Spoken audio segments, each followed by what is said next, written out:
तो आप सभी जिसने जिसने सब्सक्राइब नहीं किया प्लीज़ सब्सक्राइब कर लें हमारे चैनल को। कोई क्वेश्चन हो, कोई डाउट हो, आप कमेंट बॉक्स में पूछ सकते हैं। अभी हम 26 to 50 क्वेश्चन करने जा रहे हैं करंट अफेयर के। ये 500 क्वेश्चंस की सीरीज़ है, बहुत जल्द ही हम इसको कंप्लीट कर लेंगे।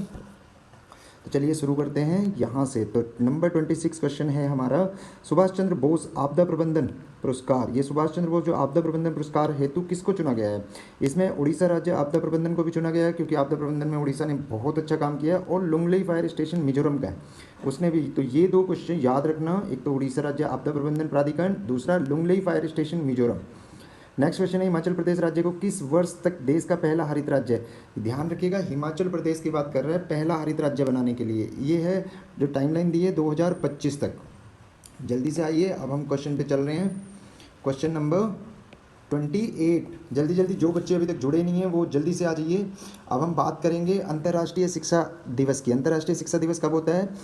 देखिए 25 जनवरी को नहीं होता, ये 24 जनवरी को होता है। अगर मैं आपको बता दूं, ये होता है 24 जन। अब 24 जन है तो यहाँ भी 24 दिया है, 25 दिया है, और यहाँ भी। तो मतलब ये भी गलत है और ये भी गलत है, तो आंसर है ये। अब इसके बारे में थोड़ा सा हम जान लेंगे। तो वर्ष 24 जनवरी को अंतर्राष्ट्रीय शिक्षा दिवस, हमेशा याद रखना 24 जनवरी, 24 जनवरी को 2 दिन पहले 26 जनवरी से अंतर्राष्ट्रीय शिक्षा दिवस, एजुकेशन डे मनाया जाता है, इंटरनेशनल। कब शुरू हुआ?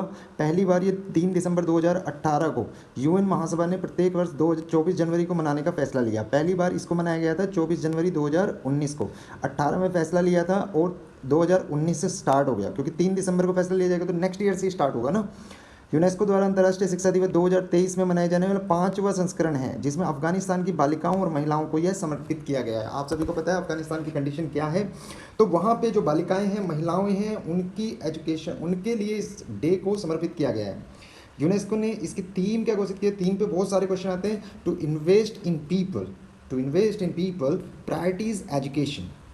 नेक्स्ट क्वेश्चन 29 क्वेश्चन, ढोकरा धातु शिल्प। अब ढोकरा धातु शिल्प, ये नाम भी बंगाली से लग रहा है तो हमें याद रखना है ये पश्चिम बंगाल का है। ढोकरा की बात कर रहे हैं पश्चिम बंगाल के लिए। ढोकरा धातु शिल्प पश्चिम बंगाल में लुप्त मोम विधि का उपयोग किया जाता है और मूर्ति कला का ये एक रूप है। लुप्त मोम आपको पता है, मोम विधि से जब मूर्ति बनाते हैं। इस धातु की शिल्प में मुख्य रूप से घोड़े, हाथी, मापन कटोरे, दीप, मंजूषा इत्यादि का शामिल है। ये पश्चिम बंगाल के, याद रखना, लाल बाजार ढोकरा धातु शिल्प इसका प्रमुख केंद्र है। कौन सा है? पश्चिम बंगाल का लाल बाजार। नेक्स्ट, रेबीज नामक रोग। रेबीज का आपको पता है, रेबीज नामक रोग किससे होता है? कुत्ते के काटने से। ठीक है, रेबीज नामक रोग कहाँ से होता है? कुत्ते के काटने से होता है। कौन सा अंग प्रभावित होगा? तो तंत्रिका तंत्र प्रभावित होगा। ये पूछना नहीं है। रेबीज में आदमी पागल सा हो जाता है, कहते हैं 12 साल बाद भी, जो बड़े बुजुर्ग कहते थे 12 साल बाद भी उभर सकता है। और इसमें पानी की वो लगती है, मतलब पानी से फोबिया होता है, हाइड्रोफोबिया भी इसको बोलते हैं। रेबीज नामक रोग रेबीज विषाणु के माध्यम से होता है, तंत्रिका तंत्र को प्रभावित करता है, कुत्ते और बिल्ली के काटने से इस पर होता है। हाइड्रोफोबिया भी कहा जाता है इसको। हाल ही में वेणु बप्पू वेधशाला नंबर 31, वेणु बप्पू वेधशाला तमिलनाडु। वेणु बप्पू वेधशाला कहाँ से संबंधित है? तमिलनाडु से। ये जावादी के पहाड़ियों में है। तो अब आप बताएंगे मुझे अमरकंटक और महादेव की पहाड़ियाँ कहाँ हैं? कमेंट बॉक्स में जल्दी से जल्दी, जितने बच्चे आ गए हैं वो ज्वाइन कीजिए। क्वेश्चन ऐसी पूरी बुलेट ट्रेन की तरह चलते रहेंगे, हमारा बुलडोजर उसको चलाता रहेगा। प्रसिद्ध वेधशालों में से एक है। यहाँ 1972 में भारतीय खगोल शास्त्री थे वेणु बप्पू कौन थे? खगोल शास्त्री। 1972 में इन्होंने टेलीस्कोप स्थापित किया था। इस टेलीस्कोप ने क्या किया था? यूरेनस ग्रह के चारों ओर छल्लों का पता लगाया था और नए उपग्रह के चारों ओर वातावरण की उपस्थिति की भी खोज की थी। इसको 50 ईयर्स हो गए, तो ये इंपॉर्टेंट बनता है। क्वेश्चन नंबर 32, हाल ही में किसे राष्ट्रीय कानूनी सेवा प्राधिकरण का कार्यकारी अध्यक्ष, राष्ट्रीय नालसा बोलते हैं इसको, नालसा, न्यायमूर्ति DY चंद्रचूड़, न्यायमूर्ति, अब ये चीफ जस्टिस ऑफ इंडिया बन चुके हैं। अक्टूबर 2022 के दौरान द्रौपदी मुर्मू राष्ट्रपति न्यायमूर्ति DY चंद्रचूड़ को नालसा का कार्यकारी अध्यक्ष किसको बनाया गया? DY चंद्रचूड़, जो भी चीफ जस्टिस ऑफ इंडिया हैं। अब नालसा के बारे में थोड़ा सा पता कर लो। इसकी स्थापना हुई 1995 में, लेकिन अधिनियम पास हुआ था 1987 में। 1987 में अधिनियम पास हुआ, नालसा की स्थापना 1995 में की गई। जल्दी जल्दी भागेंगे, जल्दी जल्दी क्वेश्चन करेंगे, ज़्यादा टाइम नहीं लेंगे, बहुत शॉर्ट में हम करेंगे। बस इनको आपको क्या करना है? रिपीट करना है वंस अगेन। और जिन बच्चों ने सब्सक्राइब नहीं किया प्लीज़ प्लीज़ प्लीज़ सब्सक्राइब कर लें। यहाँ पे मैं इतने क्वेश्चन कराऊंगा, एग्जाम बाय क्वेश्चंस हमारी सीरीज है बाबा बुलडोजर की। उत्कर्ष 2.0, उत्कर्ष 2.0, उत्कर्ष बच्चों के उत्कर्ष के लिए यहाँ पे बैंकिंग सुविधाओं का वो किया गया है। सॉरी, बच्चों के नहीं, मतलब ये बैंकिंग के लिए काम किया है, बैंकों के विनियमन और परिरक्षण सुधार के लिए इसमें उत्कर्ष 2.0 स्कीम लाई है, और जिसकी दूसरे चरण की शुरुआत की गई है। पहले चरण की शुरुआत कब की गई थी? 2019 में। कभी कभी क्वेश्चन पूछ लेता है कि उत्कर्ष 2.0 वाला जो पहला चरण 1.0 था, उसकी शुरुआत का पहला चरण कब स्टार्ट किया गया? 2019 में। अब एक रोग आता है डाईबैक। डाईबैक रोग किसके लिए? कवक के लिए। डाईबैक रोग नीम के जो नीम का पेड़ होता है, नीम के पेड़ों की पत्तियों, पुष्पों, टहनियों को प्रभावित करता है। मतलब जो उसकी पत्तियां होती हैं, पुष्प होता है, टहनियां होती हैं, उनको। फोमोफिक्स आज़ादी राष्ट्रीय कवक, इस कवक का नाम थोड़ा सा डिफिकल्ट है, आप लिख के याद करिएगा।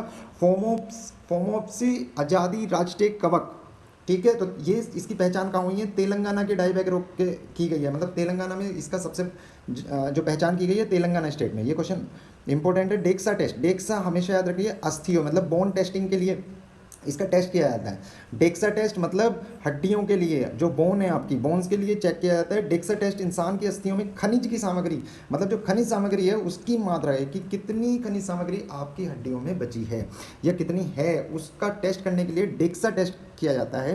हड्डियों में कितनी क्षति की मात्रा को मापने का भी एक कारण है। आजकल हड्डियों की प्रॉब्लम बहुत ज़्यादा चल रही है, तो उसकी डेंसिटी मापने के लिए हम डेक्सा टेस्ट करते हैं। अब क्वेश्चन जल्दी जल्दी आइए। 36 क्वेश्चन। वालोंग मेला, वालोंग मतलब नाम से आपको पता चलना चाहिए ईस्टर्न सेक्टर के लिए बात कर रहे हैं। ईस्टर्न सेक्टर के लिए देखो चारों ऑप्शन इसने ईस्टर्न सेक्टर के लिए दिए हैं, तो हमें अरुणाचल प्रदेश इसका आंसर है। नवंबर 2022 के दौरान भारतीय सेना द्वारा अरुणाचल प्रदेश में हीरक जयंती समारोह के मौके पर वालोंग मेले का आयोजन किया गया। इस मेले का मुख्य उद्देश्य क्या था कि जो 1962 में चीनी आक्रमण के खिलाफ जो बलिदान हुए थे, जो हमारे सेना के लोग बलिदान, भारतीय सेना की नायाब बहादुरी और बलिदान को याद करने के लिए हम वालोंग महोत्सव, अरुणाचल प्रदेश में सबसे पूर्वी, सबसे लास्ट गांव अगर आप देखेंगे तो सबसे पूर्वी गांवों में वालोंग आता है। अब संगोल कांगजे, संगोल कांगजे क्यों चर्चा में रहा? क्योंकि ये एक पारंपरिक खेल है। संगोल कांगजे क्या है? एक पोलो की तरह होता है, इसमें कोई भी पोस्ट नहीं होता, गोल पोस्ट नहीं किया जाता, और 7 खिलाड़ी होते हैं इसमें, 7 प्लेयर्स खेलते हैं, कोई गोल पोस्ट नहीं होता। इसका सबसे पहला उल्लेख 1606 में मणिपुर के शाही इतिहास चीथरोल, मणिपुर का शाही इतिहास चीथरोल कुंबावा में मिलता है। कहाँ मिलता है इसका? कांगजे, सगोल कांगजे, सगोल कांगजे का कहाँ मिलता है? मणिपुर के शाही इतिहास में चीथरोल कुंबावा। अब चलिए विश्व ब्रेल दिवस 38 क्वेश्चन। 4 जनवरी को, ये आपको पता है 4 जनवरी को किसका बर्थडे होता था? लुइस ब्रेल का। लुइस ब्रेल के जन्मदिन के आधार पे 4 जनवरी को, जिन्होंने, जो ब्लाइंड है लोग, जो देख नहीं सकते, उनको पढ़ने के लिए, मतलब ये उन लोगों के लिए वरदान था। वो देख नहीं सकते लेकिन पढ़ सकते हैं, वो जान सकते हैं। तो 4 जनवरी 2019 को पहली बार यह दिवस मनाया गया। तो आजकल ये बहुत अच्छी चीज़ चल रही है कि जिन लोगों को याद नहीं किया जाता, जिन लोगों को बहुत बड़ा योगदान किया है, जिन लोगों ने हमारी दुनिया के लिए, हम लोगों के लिए, हमारी नेक्स्ट जनरेशन्स के लिए, उन लोगों के लिए भी अब दिन बनाए गए हैं। Phytorid technique, phytorid 39 question. Why it is in news? Phytorid तकनीक है जो जल शोधन प्रणाली है। जल शोधन मतलब, जल शोधन प्रणाली है मतलब जो आपका नीरी है, राष्ट्रीय पर्यावरण इंजीनियरिंग अनुसंधान संस्थान नीरी, ये बहुत बार नागपुर में है। कहाँ पे है बच्चों? ये क्वेश्चन बहुत बार आया है, ये नागपुर में है। कहाँ पे है? नागपुर में, याद रखिएगा नागपुर में है ये इसने क्या किया कि लागत प्रभावी, देखो जल शोधन प्रणाली इसराइल ने बनाई, बहुत सारी जल शोधन प्रणाली हैं, बहुत सारी, जैसे जो आपका यूएई है, अबू धाबी है, ये सारे के सारे जो कंट्रीज़ हैं वो फ्रेश पीने का पानी इनके पास नहीं है। समुद्र चारों तरफ है लेकिन पीने का पानी नहीं है। पानी की जो ड्रिंकिंग वाटर है उसकी बहुत बड़ी प्रॉब्लम है। तो इन्होंने अभी क्या किया गया नीति ने? फाइटोरिड तकनीक, फाइटोरिड तकनीक नाम दिया गया है इसका। और तिरुपति नगर निगम ने फाइटोरिड तकनीक पर आधारित देश के सबसे बड़े संयंत्र की, किसने? तिरुपति नगर निगम। जल्दी से आइए क्वेश्चन नंबर 40। अब हमारी सीरीज आज की खत्म होने जा रही है। मैं आपको 50 क्वेश्चन आज आपके करा दिए। 25 क्वेश्चन फर्स्ट वीडियो में है और ये 25 क्वेश्चन अब है। जियो पार्क, जो भूमि का पार्क, जियो पार्क जिसको भू पार्क बोलते हैं, उसको कहाँ स्थापित किया गया? मध्य प्रदेश में। कहाँ पे? मध्य प्रदेश में। हाल ही में भारतीय भू वैज्ञानिक सर्वेक्षण ने मध्य प्रदेश में नर्मदा नदी के तट पर लम्हेटा गाँव, ये याद रखना, लम्हेटा गाँव, कौन सा गाँव है? लम्हेटा। लम्हेटा गाँव में भारत का पहला भू पार्क स्थापित करने की मंजूरी दी है। इसका मुख्य उद्देश्य विरासत को स्थायी रूप से संरक्षित करना और लगभग 5 एकड़ भूमि पर इस भू पार्क का निर्माण किया जाएगा।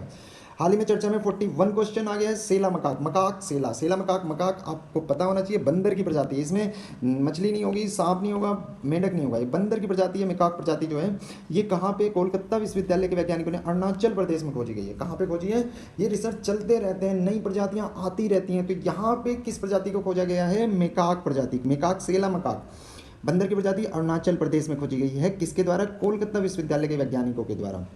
और ये इसलिए भी नाम सेला इसलिए दिया गया, सेला दर्रा है, सेला दर्रा किस किस के बीच में है, आपका जो पश्चिमी अरुणाचल प्रदेश, अब सिक्किम की साइड जाएंगे वहाँ पे आपको मिलेगा दिरांग और तवांग के बीच में। दिरांग और तवांग सिटी हैं दो अरुणाचल प्रदेश के, उन दोनों के बीच में यहाँ दिरांग है और यहाँ तवांग है, तो यहाँ पे एक सेला दर्रा आता है। ठीक है, तो 4-5 दर्रों के नाम बताइएगा मुझे कमेंट बॉक्स में चल के। 42 क्वेश्चन, राष्ट्रीय सीमा शुल्क और जीएसटी संग्रहालय। अब भैया सीमा शुल्क लिया जा रहा है, जीएसटी लिया जा रहा है, जीएसटी का जल्दी से बताइए कौन सा अमेंडमेंट है, 99, 100, 101 या 102, और ये कब से लागू हुआ इंडिया में, कमेंट बॉक्स में जल्दी जल्दी बताइए। जीएसटी और राष्ट्रीय सीमा शुल्क की संग्रहालय की स्थापना कहाँ की, पणजी में। पणजी मतलब कहाँ है, गोवा की राजधानी। जून 2022 के दौरान केंद्रीय वित्त मंत्री कौन है, निर्मला सीतारमण ने गोवा के पणजी में मांडोवी नदी, मांडोवी नदी बहुत बार क्वेश्चन में आई है, कहाँ है, गोवा के पणजी में, उसके तट पे इसका संग्रहालय राष्ट्र को समर्पित किया गया। अब क्वेश्चन नंबर 43 जल्दी जल्दी, थोलू बोम्मा लटा, थोलू बोम्मा लटा, थोलू बोम्मा लटा किस राज्य की पारंपरिक छाया कठपुतली है, मतलब ये एक कठपुतली का खेल की परंपरा के तरह वो है, तो थोलू बोम्मा लटा आंध्र प्रदेश की, किसकी है, आंध्र प्रदेश की। अब इसमें क्या होता है, ये आंध्र प्रदेश की एक छाया कठपुतली है, इसके दौरान क्या होता है ना, ये सातवाहन वंश के वो होती है, सातवाहन वंश के टाइम की कला है, और इसमें लेदर के उस पर कलर किया जाता है। देखिए इसमें सातवाहन वंश काल के दौरान हुई, और 2008 में आंध्र प्रदेश के निम्मकुंता गांव को इस कठपुतली के दौरान भौगोलिक जीआई टैग भी 2008 में इसको मिल चुका है। ये इसलिए भी इंपॉर्टेंट हो जाती है थोलू बोम्मा लटा कि इसको जीआई टैग मिला 2008 में, और इसमें क्या कहते हैं, चमड़े से निर्मित की जाती है और उसके प्राकृतिक जो नेचुरल कलर है उनसे भरा जाता है। 44 क्वेश्चन, जगह मिशन, जगाने वाला मिशन, जगाने वाला मिशन राज्य किस राज्य सरकार ने संचालित किया गया। अब जगह मिशन किसके लिए होती है, झुग्गी झोपड़ियों के लिए, झुग्गी झोपड़ियों के उन्नयन के लिए ये काम किया गया उड़ीसा गवर्नमेंट के द्वारा।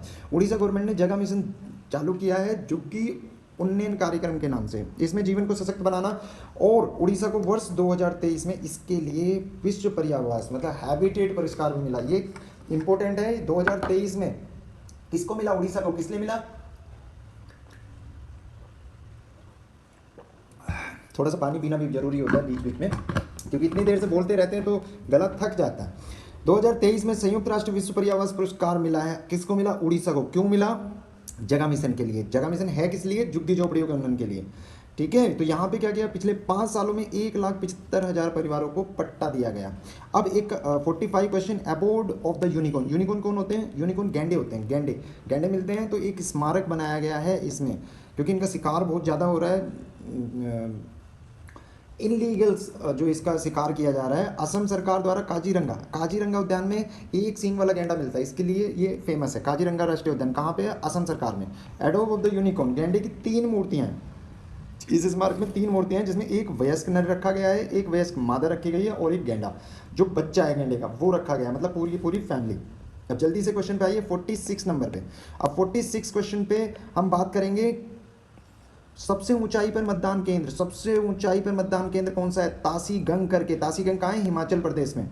तासीगंग कहाँ किया गया, हिमाचल प्रदेश। देखो ये कन्फ्यूजन करके देते हैं, उत्तराखंड दे दिया, अरुणाचल प्रदेश दे दिया, असम दे दिया, तो थोड़ा सा ध्यान दीजिएगा। तासीगंग का है हिमाचल प्रदेश में। तासीगंग हिमाचल प्रदेश 4650 मीटर की ऊंचाई पर, लाहौल स्पीति जिले, कौन से जिले में, लाहौल स्पीति जिले में। तासीगंग मतदान केंद्र को 2019 में स्थापित किया गया, जिसमें 30 पुरुष और 22 महिलाएं, टोटल 52 वोटर्स हैं जो रजिस्टर्ड वोटर्स हैं, जिसमें से 30 तो मेल हैं और आपके 22 फीमेल हैं।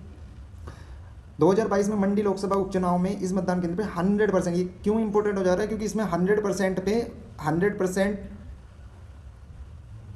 मतदान हुआ है इस पे। 47 क्वेश्चन, 47 भारत प्रभाव फैल, भारत प्रभाव फैल, भारत प्रभाव फैल, प्रभाव फैल मतलब बर्तन पोत परिवहन और जलमार्ग मंत्रालय के द्वारा, ये जलमार्ग मंत्रालय के द्वारा किया गया है। और ये सारी चीज़ें, ये क्या, कौन से मंत्रालय ने किया है, पत्तन पोत परिवहन और भारत प्रवाह पहल की शुरुआत की गई। इस पहल का मुख्य उद्देश्य है साहित्य, संवाद और संचार। साहित्य को, संवाद को और संचार के माध्यम से हम जो जनसाधारण के रोजमर्रा के जीवन में नदियाँ, बंदरगाह और नौवहन की भूमिका को प्रदर्शित करना, मतलब आम आदमी के जो जनसाधारण के डेली काम करते हैं उसमें जो आपकी नदियां हैं, जो बंदरगाह हैं, जो नौवहन है, उनकी इंपॉर्टेंस को दिखा रहा है। देखिए किसी भी पहल को स्टार्ट करने के लिए कोई ना कोई उसके पीछे कारण होता है।